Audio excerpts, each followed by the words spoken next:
Jesus came from a small town, dusty roads and wooden doors.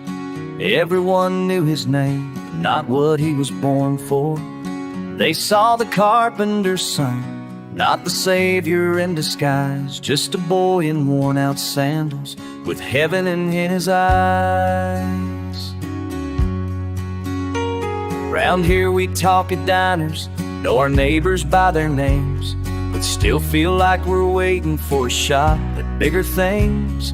We think we've gotta leave here just to find what's truly real, but maybe like in Nazareth, God is closer than we feel.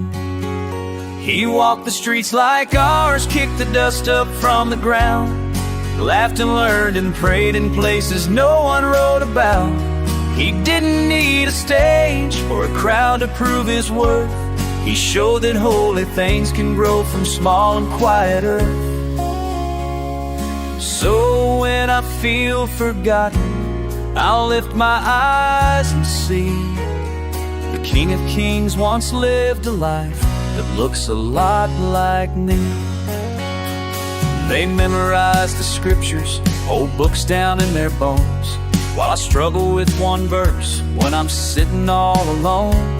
But he knows what it's like, he learned like we all do, in the stillness, in the silence, becoming strong and true. Maybe Joseph taught him patience in the shop with splintered wood, how to smooth the edges gently, how to carve it like he should. Mary in the kitchen singing songs to calm the day. He learned to serve in silence long before he preached away. There were chores and conversations, little things that shaped his path. Not all fire and glory, just obedience that lasts. He honored those around him, walked in truth without a name. So when the time had fully come, the world would never be the same. And I look out at this town with its fields and weathered signs, and wonder if there's all the same kind of pines.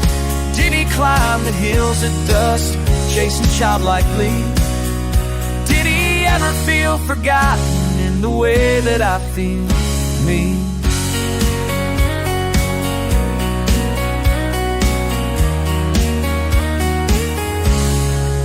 But he was never wasting time, he grew in grace and truth. He showed us there's great glory in the quiet days of youth. So I won't despise beginnings or these simple sacred years, for Christ walked roads like mine, and he still draws near. Final. He walked the streets like ours, kicked the dust up from the ground, laughed and learned and prayed in places no one wrote about. He didn't need a stage or a crowd to prove his worth. He showed that holy things can grow from small and quiet earth. So when I feel forgotten, I lift my eyes and see the King of Kings once lived a life that looks a lot like me.